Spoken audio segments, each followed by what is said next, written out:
Hi, friends. I'm Courtney. I'm a performer, speaker, and a writer. I'm a mama to three crazy boys and a super sweet dog. I decided 12 years ago that I needed to create a business that worked for me instead of me working for it. I'm a multi passionate entrepreneur who may be considered a serial entrepreneur by some, but then I realized that all of my businesses focused on connection, community, and creating an incredible experience. I cannot wait to share with you how to make small but mighty changes in your life to affect your overall well being and create a life and business you want to get up in the morning for. That's right, my friends. I am the Renaissance Mama. Hi, friends. It's me, Hi. Courtney, the Renaissance Mama. I am so excited to have you guys here today. And I have a very special guest. Amanda, can you say hello to my amazing audience? Hello, everybody. Awesome. I am so pumped to have Amanda here today. And I'm actually going to even skip the intro. I'm going to let Amanda tell you guys what she does and what she's known for. So, Amanda, you tell my audience, what do you do, my friend? Well, I am actually, you can see this. I have a prop. Oh, I love props. Oh, it's Okay, let me blurry. unblur. Let me unblur. Oh, My yes, husband please. made me this. Oh my goodness, this is so cute. And Oh, it's reverse, but it does say I'm your neighborhood mortgage agent, and that's me on top of the world saving all of your mortgages. One yeah. referral at a time. Yes, yes, yes. So, I love that so I'll much. put the prop away, and then sometimes you need some wine. Oh, I just have it. I have a beer fridge beside me, so. awesome. I'm a really good mortgage agent, though, everybody. Just so you know, I'm a really good mortgage agent. Not your typical mortgage agent, as you can probably already tell. I like to have a good time. I've been in the finance industry since 2014. I had to think about that since 2014. So I worked at a bank for 4 years. Then I went and I was a mortgage agent as an underwriter, and then I launched my business in 2020. Oh. Yeah, and I was like, maybe I'll just wait for the pandemic to finish, and then Right. I'll launch my business. Yeah, that didn't do that. No. I'm a mama of two. I have a 4-year-old and a 16-month-old. And I didn't take a mat leave on the second round. So yeah, I'm truly Wonder Woman in my opinion. 100% you are. That is amazing. And I think that is where probably a lot of my audience will really enjoy this conversation, because I know even in my head was the moment you said it, I was like, oh my gosh, how could she possibly be doing that all right now? So that is Oh, absolutely. I thought I had it too. I was going to say, oh, there it is. You can see it. So I legit have sorry, I didn't mean to cut you off there, but I was trying to find in my camera to show you that I have a Wonder Woman. Oh my goodness. Oh, it's so cute. That's amazing. My husband made that. So we're going to paint it, and we might actually put it on the front of our house. Oh, your husband And then he has a sounds very Batman one. crafty. I think I need to chat with him. He sounds like he's very He's crafty. pretty handy. He's building a shed right now. So if you can hear that in the background, I apologize. So amazing. Amanda, quick question for you. Were you always good at numbers? Is like this something that came natural to you? You said you worked and you kind of moved up, then you started your own thing. Like, I can't imagine anyone ever being like, I want to be a mortgage agent when I grow up. But I also feel like it's so important. So how did you even get into this? Sorry, I'm just laughing. Like, are you good at numbers? So let me tell you something. And I tell this to my clients full on. I failed math 3 times in high school. I failed math 2 times in university.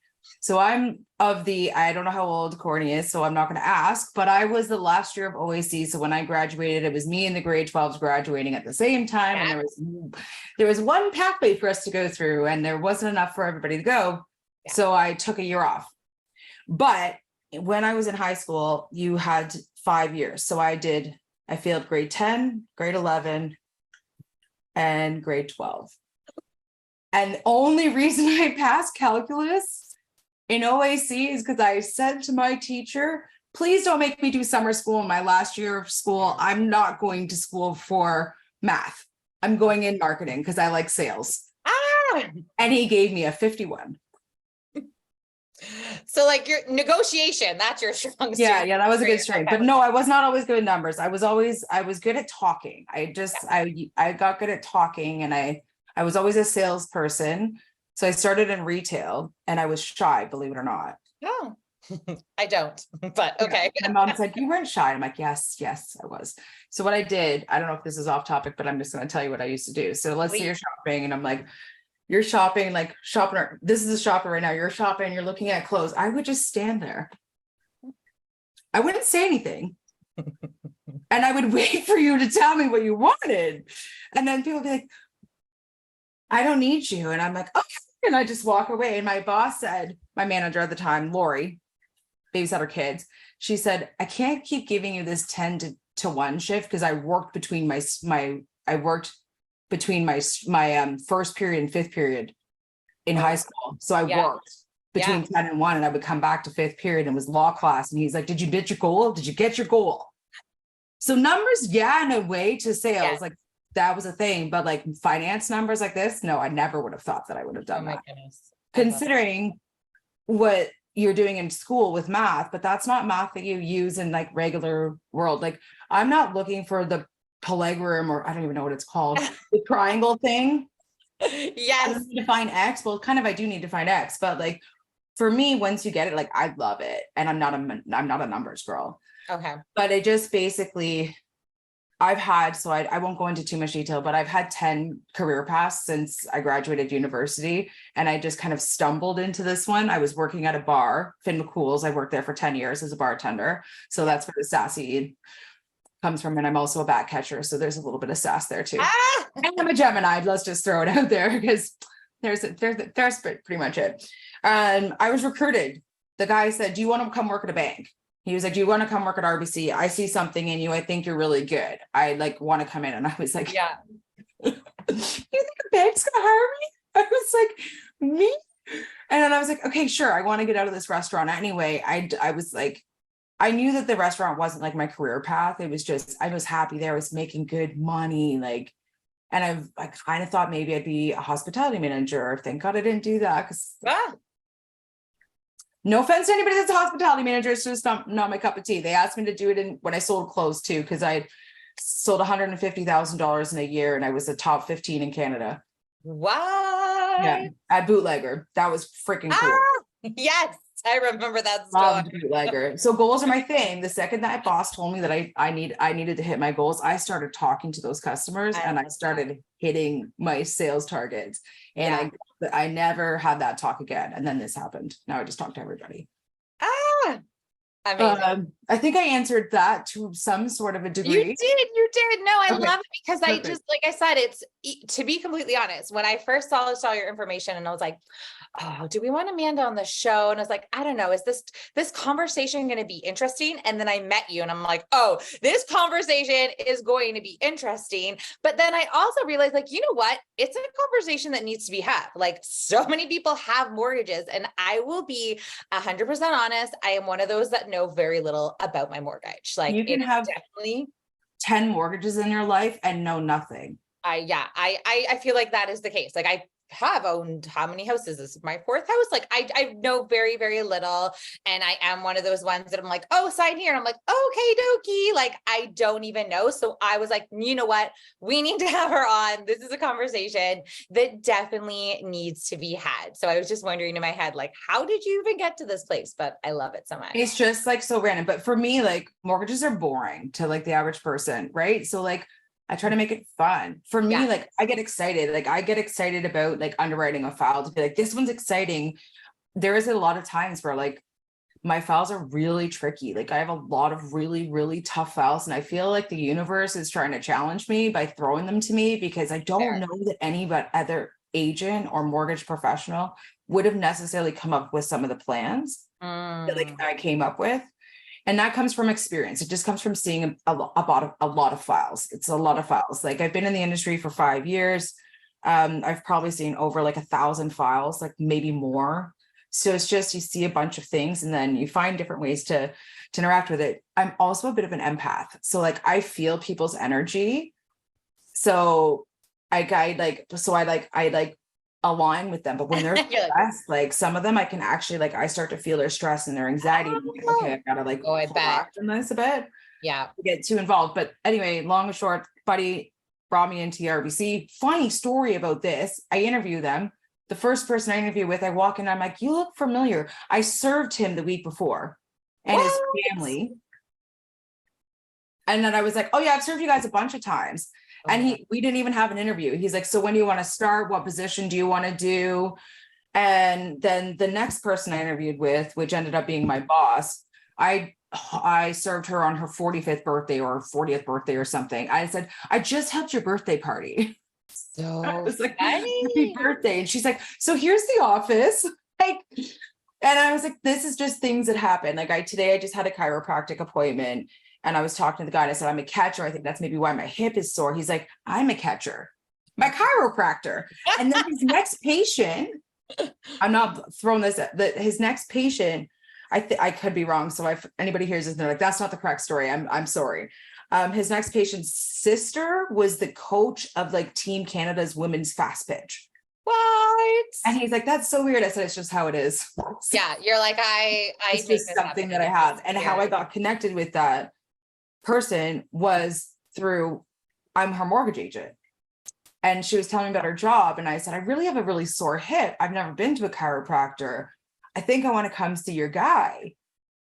So it's just funny how things kind of fall apart, like come into play. Because I tried working at Pepsi. I interviewed at Pepsi. They said, you don't have experience. We can't hire you. Who did they hire? A man. Sorry. I tried to go into the tech industry. They said, you don't have experience. And I said, but how am I going to get experience if nobody's going to teach me it? I have the degree. Yeah. But why can't you give it to me? And then one of the things with Pepsi, they said, I don't think you have the physical capacity to do the job. Which I thought was a little bit like, yeah, in a way, like I'm like, okay. Yeah. It was a little bit disappointing. I kept having a lot of closed doors. So when I got into RBC, I was like, great. So many doors are open. Amazing. But you know what? They didn't like that I worked at a bar. Oh. So I had to find another way out. And then I was recruited. How I got into being a mortgage broker, I was recruited through LinkedIn to go be a mortgage agent. And then I was like, no way. I told them, I was like, no, I'm not interested. They've already asked me at the bank. I'm not interested in commission only. I've done it before. I used to sell cars. I hated it. And I was good at selling cars. I sold 10 cars in 6 weeks. So when I tell you I hit goals, I like hit those. Yeah, goals. you love them. Like they told me, they're like, nobody's done that. They've sold 1 car in 6 months. And I said, do you call your clients back? Do you do follow-up? Love this. Love this. Right. So anyway, just anybody in general, like anybody doing a business, even yourself, the key is follow-up, just staying in touch with people and don't do this whole 3-date thing. You know how there's that 3-day rule where people are like, oh yeah, I'm not going to call you for 3 days. No. And then I'm just going to try 3 times. No. You have to just keep trying until you get that no. Especially in today's world. Like, I feel like they say now the touch points, like it used to be 6 or 7. Now it's like 30 or 40. Like you need to There's so much distractions. There's so much distraction. So much distractions. Like I had to flip my phone over so I wasn't looking at it. Yeah. It is so true. Yeah. Awesome. Well, let's start talking about mortgages because I have a feeling you and I could just chat on all day. No, that's what I warned you. I was like, you might want to like have a flasher or something that's like next topic. Right. I'll be like, wrap her up. Come on, let's go. All right. So one of the things I was dying to know, because I told you I do not know very much about my own mortgage. So what do you think most people need to know about their mortgage that they really may not know? So I think the biggest factor would be, so I asked a couple other people about this for some opinions because I had my opinions, but I wanted to take another couple other people's opinions. So I had a good little bit of grasp for you. Love it. They all agreed that they were pretty good. So a collateral charge. What's a collateral charge? Thank you. Okay. Like nobody ever knows what that is. Who's your lender? Okay, let's say it's TD. All right, I think it's CIBC. All right, that one okay, I think they'd actually know the answer. Okay. So if it's so that's normal. So what you're saying right now, just so like everybody knows, this is normal behavior. Not everybody's an expert in their mortgages, like because and this is not a knock on you, it's just kind of what general people is. You trust the banker. You 100%. trust what they're saying to you Yeah. because it's the bank, it's the brand. You've been going there for 30 years. But let me tell you something. It doesn't matter how long you've been going there. What matters is how much you're making that bank. I've seen it. I worked on the mortgage side of the bank side. I worked on the teller side. They don't do things for you if you're not making them money. Mm, Like good they will point. not do things for you. They used to tell me that when I was negotiating checks, they'd say, if they have a mortgage, you can negotiate that check. Collateral charge. Ooh, okay. So the reason for this is now it wasn't necessarily all the time because you have to have a certain one. So I'll tell you what it is first, and then I'll tell you who has them and who doesn't. Cool. It's generally offered with the banks. And so essentially what it is every time you get a mortgage on a property, it's called a charge. There's going to be a registration or a charge. And it's in first, second, third position. Generally speaking, it'd be in first position. And that charge is typically, and how it should be registered, is against the mortgage balance. So if you owed $100,000, they would register. So CIBC or TD, for example, would register $100,000 charge. Yeah. But what they do instead to benefit you, and they don't tell you this, is they register the property's value. Okay. So they'll essentially say, okay, let's say your house is worth 800,000. They'll register it. They'll put the registration on it as 800,000. What does that mean to you? Okay, it's not a big deal, right? Well, it kind of is in the event that you ever need to borrow against your house outside of TD or CIBC. So now what they've done is they've tied up all of your equity to them, so you can't go anywhere. Sure. Yes. And they don't tell you that they've done this. Yeah. The other scary part about it, and I'll tell you some good things, but the other scary part about it is that it's a demand loan. They can call your mortgage whenever they want. That's They terrifying. literally tell you, like, yeah, they can literally tell you, you have to pay us this back like today. Yeah. If you had, let's say you had credit cards with the same bank that you have your mortgage with, and you defaulted on your credit card, they could call your mortgage. Wow. Or they could say, like, we're going to call your mortgage if you don't pay off your credit card, or they'll make you add onto your credit card. Like, Okay. TD's mostly, like, it doesn't really, it would go to an extreme measure for them to go to that level, but it's not something that you're not told about it. No, not at all. You're not told about it. Or they'll say, well, TD's really known for this. RBC is not, but TD's really known for this. I don't think RBC is anyway. They'll register 1.25% of the property. So if it's 800,000, don't get me, I'm not a quick numbers girl. I'm good at server math and really good at server math. And I'm good at mortgage math when I have a calculator. Yes. Let's say that it's 1.25% is $1 million. So they would register $1 million. Now here's why these charges are on there. And here's like an advantage or like a benefit to a degree. Let's say you need to get money out of your home. You need an extra 50 grand. Well, you don't have to get a lawyer again. You don't have to go get another lawyer to register this new mortgage because you already have the 800,000 registered. I see.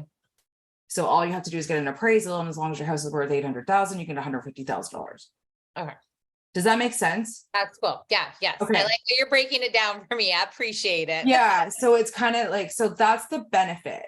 Yeah. To it is like, it basically just saves you legals. It saves you 1,500 to $2,000. Yeah. That's it. It doesn't mean you're approved. Yeah. You can't go in there and not have a job anymore and get them to give you 50 grand just because they put the charge on there. Right. But they don't tell you this. And in this day and age, this is so important because I have a client right now that has a collateral charge on their property. They owe 360. The charge is 527. And they have debt of, I have to pay out a second mortgage and it's 100 grand. The property's worth like 836. So my equity that I actually can play with, which is up to 80% of the house's value, is $150,000 when they actually have $100,000 or more. But because their current lender tied it all up with them, I only have like X amount of dollars to play with, and then there's nothing left. There's no equity after this. There's nothing left.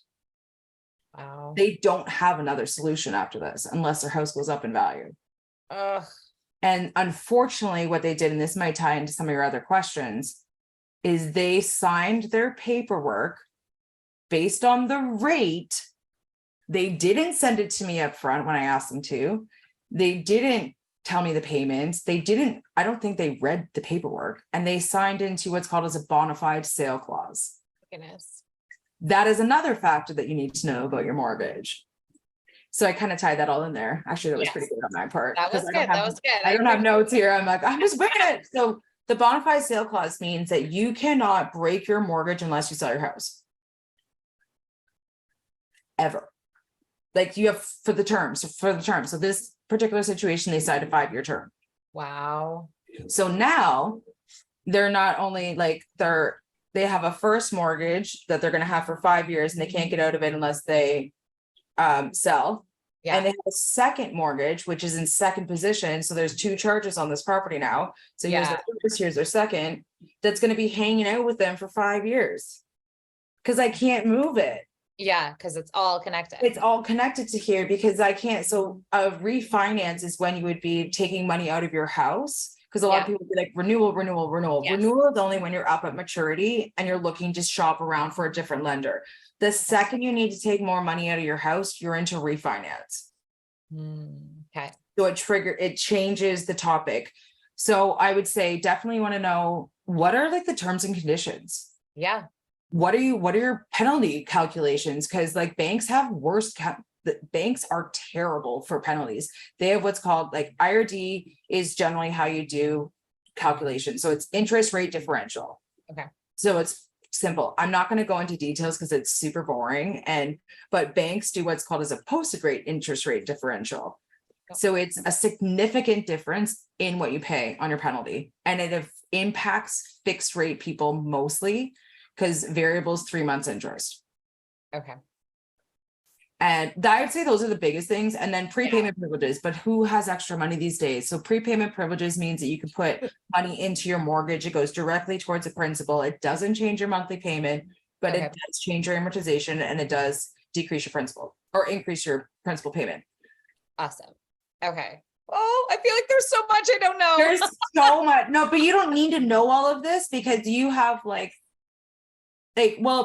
you don't need to, you just need to know like the basics. There's a lot that you need to know, but you don't need to feel guilty about not knowing it. Like a lot of people will be like, I feel so stupid. I'm like, that's okay. That's why you're calling me. Just text me your questions. Text me your questions. There's no stupid question. I tell them, I was like, I don't know how to do your job. True. Why can't I expect you to be an expert in my job? Yes. Just because you're a homeowner doesn't mean that you're an expert in mortgages. Right. It's That's why you reach out to experts. You go to the doctor to check on your colds, right? Yep. That's the problem. And I apologize, but that's the problem when people blindly go into the bank and think that that's their best option. Yeah. Oh, for sure. And I mean, I'm sure you get it all the time, but like new homeowners in particular, you just have so much coming at you and you're thinking of so many things that you're right. We just assume, oh, the bank has to be they're looking out for us. That's okay. And sometimes that's not a great assumption. So that you're a number to them, and they're really about promoting. So that person that you might have talked to, unless they're a mortgage specialist, they generally stay in that role. But like, say you were in a bank, like you or a banking advisor, you're opening a bank kind of like, I really like this person. They won't be there next year. Yeah. They'll be in another role. So there isn't like the relationship that you have when you're working with a bank is with the bank. It's not with an individual. Yeah. So personally, I'd rather work with an individual with the biggest asset of my life. Yeah. Yeah. It's a lot of money. It is a lot of money. I've been in this conversation before of just taking the time sometimes, especially when you're trying to buy and sell, you're just trying to do it so quick. And you're like, wait a second, this is a huge, huge amount of money, right? Like never again are you spending this much money on anything. So I feel like, that there's all this pressure sometimes and all this stuff, and you don't know all the answers. So you just go ahead and do the things and sign the paperwork. And you're right. It's huge. And you just can't blindly do it. The other thing is a lot of people will go to mom, dad, their brother, blah, blah, blah, that are experts, right? Because they've been homeowners, but they're not experts with what's going on now. Because let me tell you something, rates are changing daily. And the lenders, they're not giving us warnings. Okay. We have a lender that told us yesterday that they were going to be increasing the rates by 35 basis points. So 0.35, that's significant. Wow. And they said, you have until 12 o'clock to get your files in. What? And they said, we don't know. And then rates went up again today with the rate hike. So I'm sure there's going to be another announcement with like rates going up. So it's just like, it's crazy. But in that situation that I just told you about with that collateral charge and the client with the bona fide sale clause, if my plan worked, I would have actually saved them $500 a month, even though my rate was higher. Wow. Yeah. So it's a little bit frustrating, but we're still trying to work through like a solution. But so it's really, really, really important to read the paperwork and honestly get a second opinion. Yeah. I ask my clients when they tell me like, this is what my bank offered, I'm like, can I look at it, please? And I'll tell them, take that and run.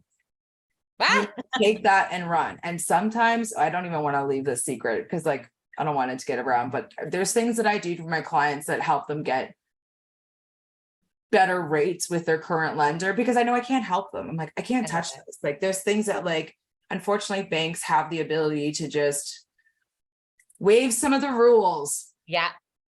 Very frustrating. So I'm like, oh, I'm so glad that the rules don't apply to you, but they apply to me. Right. It's really frustrating, especially when I have to pay $1,000 to be a mortgage agent every year. We're licensed. We have to take courses. I have to take an 8-hour course right now on private mortgages. Wow. That's good though. Like that's, I mean, okay. So we're really, really, really educated. Yes, you totally are. So let's take a step back then. So if someone was looking for a mortgage agent, what would that cost them? Like how? Nothing. Right. And I think that's the key that we need to start sharing a little bit more because we go into it thinking, yeah, bank has they're a bank. Of course they know what's best for me. And to me, I'm always like, when someone's telling me, oh, why don't you try this or try that? You're like, oh, I don't know. What's that going to cost? But you're like, if it costs us nothing and it's the biggest purchase of your life, like, why aren't you trying? Right. Now, here's the caveat. You cannot go to multiple people. Okay.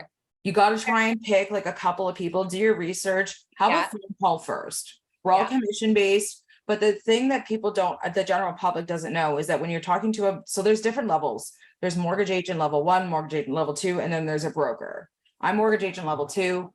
Brokers can open up their own business. That's basically it. So, but we all have access to the same lenders and we all have access to the general same rates. Good to know. What you're looking for is the person. Yeah. You want to connect with that person so that you know that they have your best interest. Like I tell my clients, if you don't trust me and you can't tell me honestly how you're feeling, if you're upset with me or you're upset with something, we can't work together. I can't operate with you not being honest with me and open. I need to know if you have questions. I need to know if you're upset because this is really stressful. Yeah. And I hate it when I have to call a client and say, I can't do it. Or it's declined or the value came in under. But then there's those great times where like you just fix things. But no, generally speaking, we're free. Not everybody though. Some people will charge. Some people will say, I need $500. You don't use those people. If anybody's trying to make you pay to get free advice, don't use them. It actually costs us money to do your application. Because when you get your application done, you need to have them check your documents. So like income documents, and they need to pull your credit. So we have to pay for your credit pulls every time. I see. It's not a lot, but something, right? And your time. So it's free. What you generally have to pay for would be an appraisal, like once the property's been purchased, appraisal, and lawyer. So I would budget around $2,500, and then you have your closing costs, land transfer tax, etc. Awesome. If that makes sense. I love that. Yes. No, that I said, I was like, I better ask that because I don't know the answer. So I love that. And it's like, it's a question that's asked all the time. What do I owe you? And I'm like, right. Because it just seems like, how can that be? Right. And it's like, it's so nice. Cause like for me, I just enjoy helping people. And all I ask for in return, I said, can you just give me a referral? I love that. I'm like, I don't want your money. I just want you to refer people to me and give me a Google review. Like whatever you want to put on it, just give me a Google review and just give me a referral. That is way more rewarding to me than because I don't want to steal business when it doesn't make sense. Yes. And that's a sign of a fabulous business lady. I will just say that. Yes, you are. I'm the most honest person that you'll ever meet. When I sold clothes, I told you the jeans didn't look good.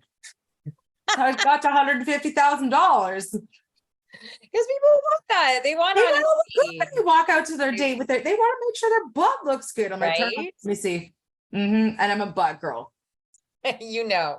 I'm a butt girl. I will randomly go up to a stranger and say, I'm not hitting on you, but you have a really nice butt. Oh, and I bet they love that. Like They're like, love, yeah. And I'm like, yeah, it's really nice. I'm like, I'm a butt expert. I always think people should like find ways in their day to compliment random strangers. That's my favorite thing to do. Because you like see their face light up and they just get so excited. Like I just love doing it. It's my favorite. Yeah, it's just, it doesn't cost anything to be kind. No, it's so much fun. Yeah. So back to mortgages. Yeah, back to mortgages. Sorry. Edit. No edits. This is how this goes, but that's why I love it.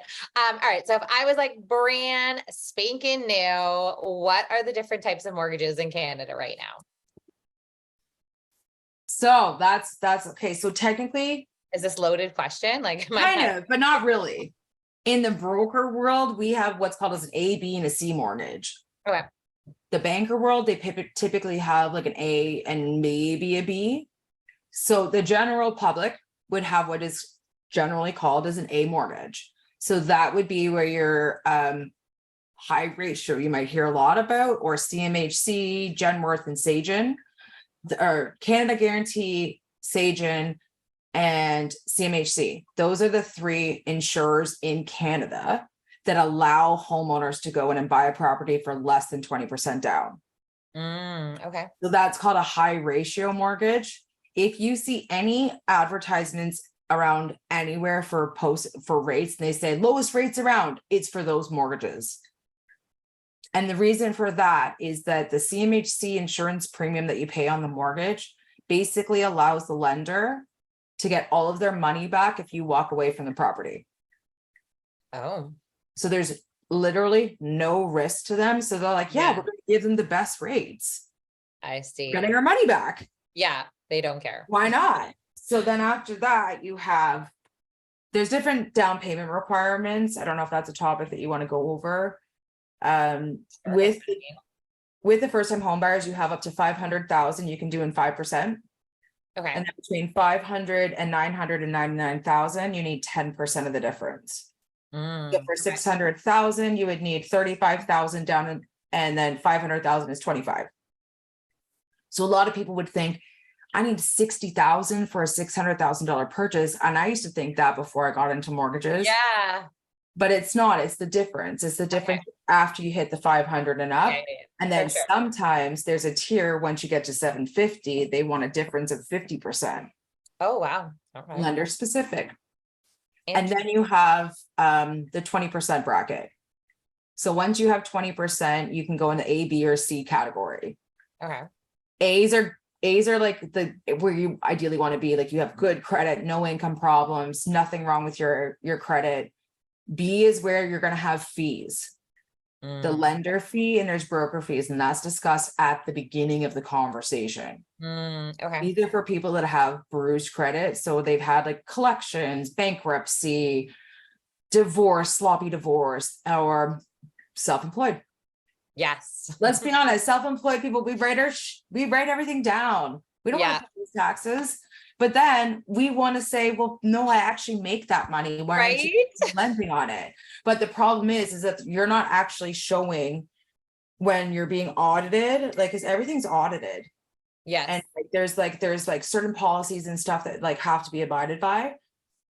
When you're saying to the government, I make $50,000 and you want to say that you make 80, they're like, no, I'm sorry. Yeah. You just can't align that. So there is a program called a stated income program that you can do on the A side, and you need 10% down.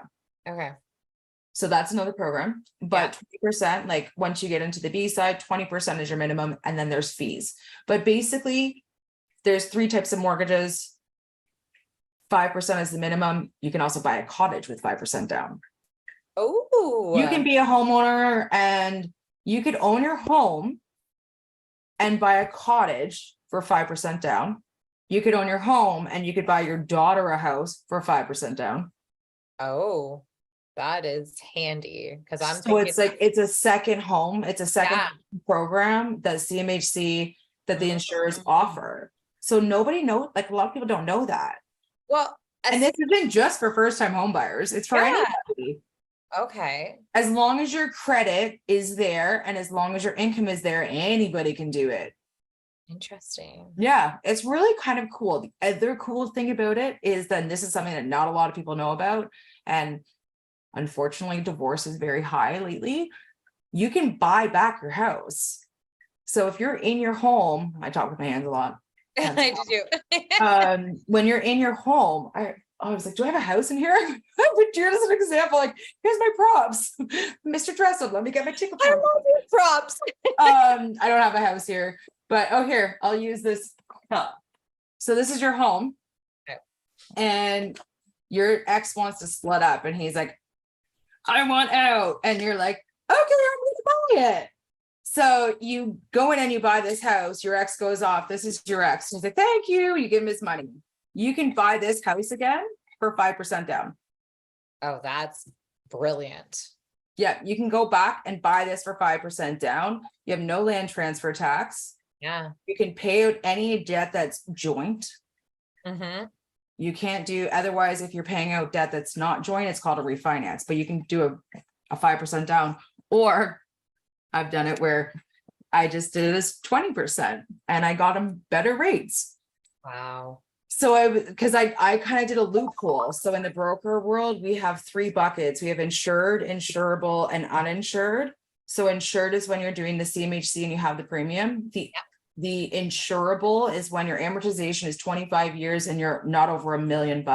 You still get a little bit better rates because they back insure it. You don't pay the premiums on it. The lender does. The lender back insures it. So there's a little bit more or less risk. Yeah. So they give you a bit better premiums. So what I did for a recent client, and I was like, I'm going to do insurable. So I got them the same rate as a high ratio. And I did it at a 25-year and they didn't have to pay the insurance premium. Like they didn't have to do a refinance and get the higher rate. And I was like, that was a good idea. And I shared it with my brokerage. I'm like, has anybody else done it this way? Like, I didn't know we could do that. Right. So that was really cool. Yeah, it was really cool. Cause I was like, I had a client right now and she said, if I knew that in 2018 that I could have bought my house out, I would have done it. Right. Because people think they have to sell. I know. I feel like that is very common. Like that's what your number one option. This is what you have to do. Take it, leave it. You can afford it, right? Yeah. No, and you don't have to pay land transfer tax because there's no land being transferred. Yeah, you can add on a cosigner, you can add on your new spouse, you can do all of this. Another factor that, oh, don't lose it. I thought I was just, I lost it. I wanted to share. I was like, no, you need to know this. And I got it. Property taxes. More and more and more and more, I'm seeing people not paying their property taxes. And I've once had somebody not renew their house insurance. If you don't have house insurance and you're in arrears in your property taxes, you're in default of your mortgage and your mortgage could be called. Because property taxes don't report to a credit bureau. They don't necessarily report to the lender, but the second that lender finds out that you're in arrears in your taxes, they will be having a conversation with you. Wow. B lending, once you go into that B space where it's a little bit pricier, more riskier, you don't have a choice. They're paying your taxes. Yeah. They won't give you the opportunity to not pay your taxes. Interesting. But the problem with that, the lenders sometimes forget to pay your taxes. Right. So then I argue with them and say, you're reversing that interest that they paid and you're going to fix this, please. Yeah. So once again, just having someone having your back, like you just need to have somebody to call. You don't have that at the bank. No. Like you might, there are some really good mortgage specialists that will like respond to text messages on weekends, et cetera, that will answer you. But you have to remember, they're very busy. Yeah. They are very, very busy. They have a certain number of files that they have to do a month. And I think it was minimum 10 to 12 a month. That's a lot. That's a lot of files. And that's only completed files. That's not all the files that they worked on that didn't go anywhere. Yeah. Because there's a lot of time that we'll work on files and don't go anywhere. Yep. But that's what it is. That's just how it goes. So I do not know this at all. So I would love to hear from you. How are mortgage rates determined in Canada, and like what factors can change it? Because I know they're all over the place. That's all I know. Okay, they are all over the place, and I'm not necessarily the best expert to explain to you how bond markets work and how bond yields work, but I can give you the basics. I want basics. Yeah, basic mamas. We're all too busy to be worrying about all this fluff. We just want the meat and potatoes. Let's just get to the brass tacks. So fixed rates are based on bond yields and the bond rate. So if you hear like bonds are going up, so if bonds are going up, it means that it's costing more to borrow the money, is my understanding, or it's the vice versa. I could be wrong. But the bond market will determine your fixed rates. Okay, good to know. Bank of Canada prime determines your variable. So prime is based on like your variable will be based on like prime, and it's kind of like what's going on in the market, like with inflation, GDP. It's kind of like looking at all these different things. And then how a variable rate mortgage is based. So there's two types of mortgages. There's a fixed and there's a variable. Fixed, your payment doesn't change. It's the same throughout the whole term. Well, actually, technically there's three, because there's variable mortgage and adjustable mortgage. A variable mortgage is generally done with banks that have static payments. So you maybe have heard a trigger rate. Yeah. What that means is that this person was in a fixed rate variable mortgage. So their rate, let's say they had a discount off of prime of 1%. That's how variables work. They give you a discount off of prime. Okay. Am I losing you? I'm good. Yeah, it's a lot. It's a lot, right? And I'm trying to be like, I'm like, I don't know how much detail you want me to go into. Right. But the long and short, that's how it's kind of based on, is like, but the fixed, the variable rate mortgages, like the true variable rate mortgages with the banks, your payment doesn't move. So over time, you pay less principal and more interest. And then once you get to your trigger point, you're not paying principal anymore. Yeah. You're just paying interest. So then you have to do whatever the next step is. Where an adjustable rate mortgages moves when prime moves. Interesting. Yeah. Okay. Does that kind of summarize that? Oh, totally does. Yes. No, I very much appreciate that. So like then when we're talking about like credit scores, why is that so important when we're applying for credit? The three factors. So credit scores are so important. So bottom line, I'm going to tell you this. People ask me, don't pull my credit. I don't want to send you documents. Tell me what I'm approved for. Your rate is based off of your credit, your income, your loan to value, which means your down payment, your behavior, what kind of like there's 5 C's that your whole application is that. So you can't just look at it. So if you have bruised credit, you're on the B side. If you have, now here's another thing. If you've had a bankruptcy and you're discharged for 2 years, and you've replaced, and you have 2 years of new credit, you can buy high ratio. Okay. But it has to be 24 months of the same, it's called a trade line. So credit cards, loans, line of credits, it has to be 24 months with that same trade line, 2 different ones, and a minimum balance of $2,000. Okay. No missed payments. It's called the 222 rule. And it has to ideally be from a major bank, because people like Canadian Tire, Walmart, fairly easy credit cards to get. Yes. Capital One. But that's where you start building your credit. You got to build your credit somewhere. Yeah. So mamas, when your 18-year-old is pre-approved for a credit card and it's only $1,000, you need to let your kid get it. Yeah. It killed me every time people said no, because the second that person needs credit, they need a cosigner. Right? They need a cosigner. You have to let them, you have to teach them, this isn't a debit card. You have to pay it back. Yeah. Yeah. If we don't teach them this, and they're not teaching it when they're young, they're going to be free. They're going to be out of university. They're like, freedom, and they're going to do what I did. Well, actually, I didn't do it on purpose. I ended up like, my parents lost their jobs through, like in the middle of my university, I was going through depression. I like racked up 13 grand on my credit card. I did have to pay for my tuition on my credit card through cash advances. At the time, I didn't know how bad that is. Yeah. And I also was like, well, it's either drop out of university or figure out a way to pay my tuition. Yeah. Credit card it was. Yeah. And they don't let you do that. So I just wrote checks. So wild times, wild times. What's next? Well, how can someone improve their credit score? Oh, I love talking credit. Okay, so they can improve their credit. So believe it or not, take the credit limit increase. Always take the credit limit increase. Really? That is not what I thought you would say. Okay. Always take the credit limit increase, because your score, there's 5 components to your score. There's payment frequency, that's 30%. I could have them reversed. Payment frequency is 30%, utilization 35%. Okay. 65% of your score is made up of how often you pay your bills on time, how often you pay your bills, and how much of that revolving credit you're actually using. Yeah. Believe it or not, you're not supposed to use more than 30%. Oh, wow. 30%. So if you have $1,000 credit card and you max it out every single month, you're actually hurting your credit score. That is so interesting. Wow. You're hurting your credit score. And ironically, you would think, why? Yeah. I'm showing that I'm using it, I'm paying it every month, but what you're showing is that you're using it to its full capacity. And what if you can't pay it off that month? Because a lot of people think that that's what you should do. Yeah. No. And your score is between 300 and 900. 900's a unicorn. Yeah.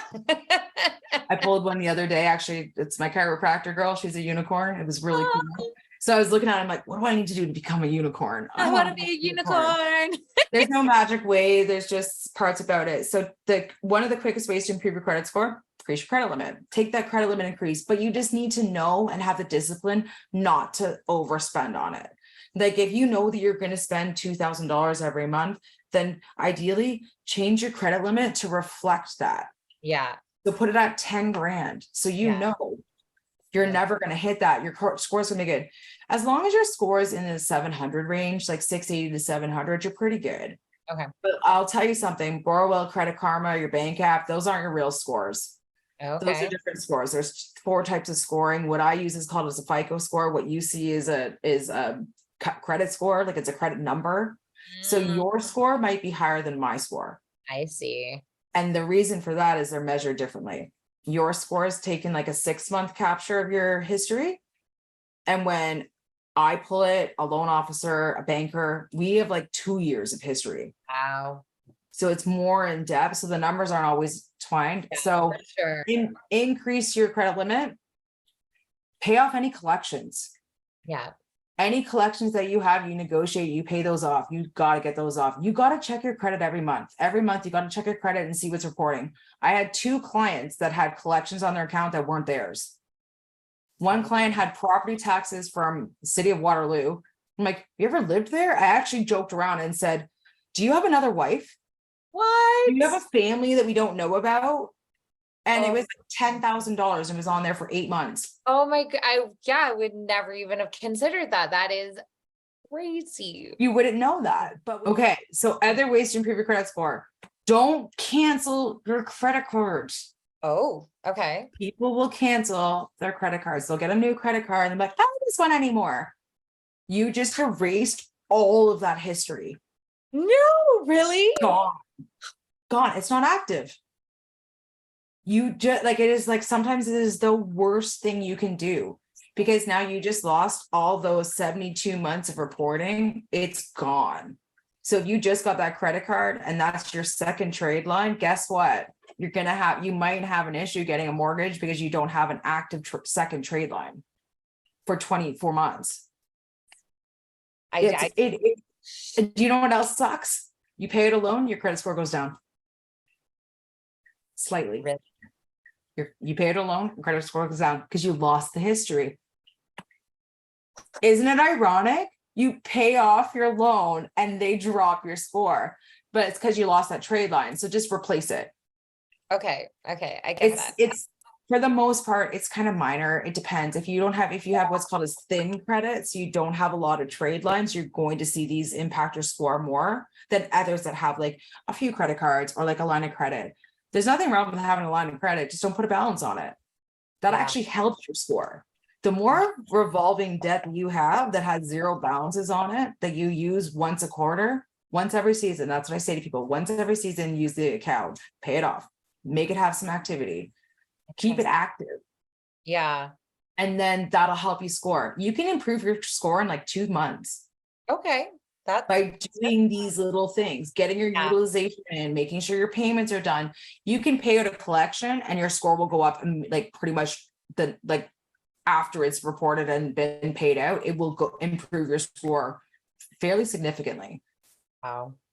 Yeah, it's a huge thing. And then the other thing is a lot of people think that the first thing they need to do when they're in a situation of debt, I need to file bankruptcy. If you are a homeowner, that is the worst thing you can do. You can borrow against your home and pay out the debt. Do it that way. And and the reason is you're saving your credit. You need to save your credit because it's so hard. If you have a blemish or a bruise on your credit, lenders don't like it. But not even just lenders. Your utility person won't like it. Your phone bill, your car insurance. It all comes back to credit. Interesting. It all comes back to credit. So it's like credit can be like a great thing and it can be a bad thing. For sure. But that's the other thing, your phone bill reports on your credit bureau. You don't pay your phone bill, that's a late payment, but it's not a trade line. We can't use it, but any activity that's on that phone bill is on your credit bureau. Interesting. So if you can't pay your phone bill, how do they think you're going to pay your mortgage? Yeah. Oh my That's God. what it comes down to in reality is like, yeah, they're just getting information. Yeah, like well, you can't pay an $80 phone bill, your mortgage is gonna be like $1,500. Yeah. Well, I just didn't want to pay. It was mad at Rogers that day. It's true. That's not how the world works. Right? People use as an excuse.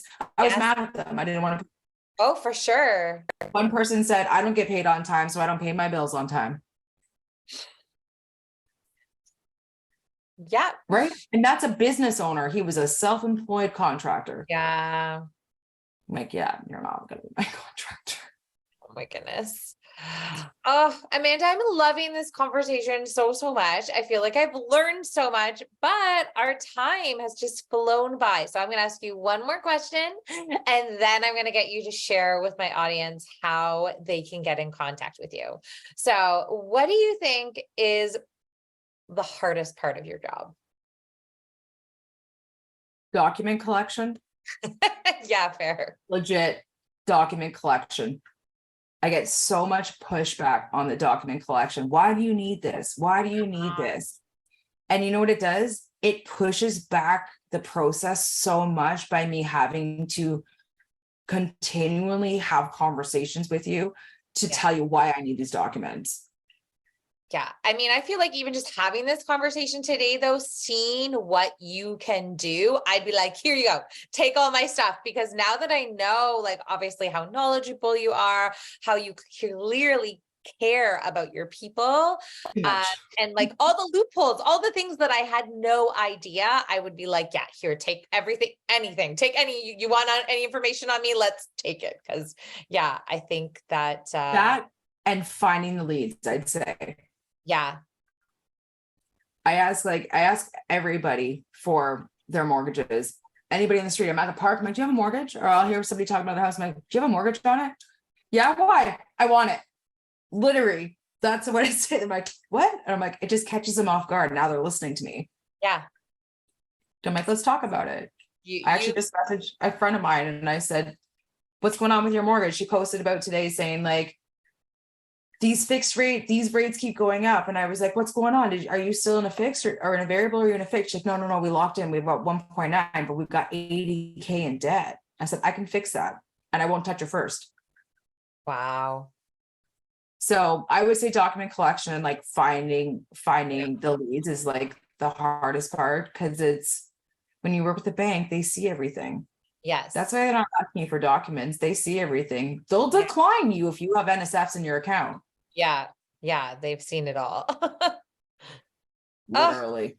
so good. Okay. Yeah, Well, I talk a lot. Sorry, everybody. I have loved this conversation so much. And I will be honest with you, I loved it way more than I thought I would. I feel like That makes me so happy.